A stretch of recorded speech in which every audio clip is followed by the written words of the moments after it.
সকাল সকাল ঘুম থেকে উঠে সব কাজ সেরে প্রথমে আমি সবজিগুলোকে নিয়ে বসেছি, গুছিয়ে ফ্রিজে রেখে দেবো, যাতে পরে আর তাড়াহুড়ো করতে না হয়। আর এই গরমে সবজি ফ্রিজে না রাখলে টাটকা থাকবে না। আর জানো তো, বেশ কয়েকদিন ধরে আমরা দুজনে একসাথে ছিলাম। আজকে ও চলে যাবে ওর ডিউটির জায়গাতে।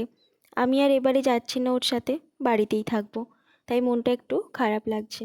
তবে সংসারের কাজ তো আর থেমে থাকে না, তাই মন খারাপ নিয়েই আনাজগুলো কাটতে বসেছি।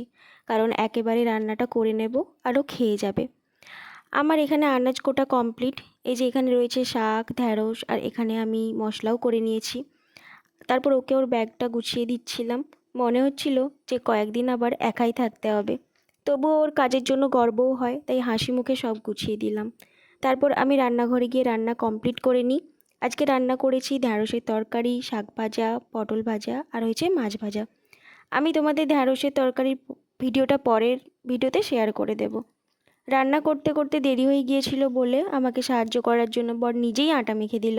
সংসারে যখন দুজন দুজনের পাশে থাকে, তখন কাজগুলো অনেক সহজ হয়ে যায়। তারপর ওকে টিফিনটা রেডি করে আমরা সবাই একসাথে খেয়ে নিয়েছিলাম। খাওয়ার পর ওর সাথে একটু গল্প করছিলাম। মন খারাপ করছিল বলে হাসাচ্ছিল আমার। টাটা। তারপরে ওকে টাটা করে দিলাম। ওর চলে যাওয়ার পর আমি ফ্রেশ হয়ে একটু বিশ্রাম নিলাম। ব্যস্ত সকালের শেষে এভাবেই কাটলো আমার আজকের সকাল।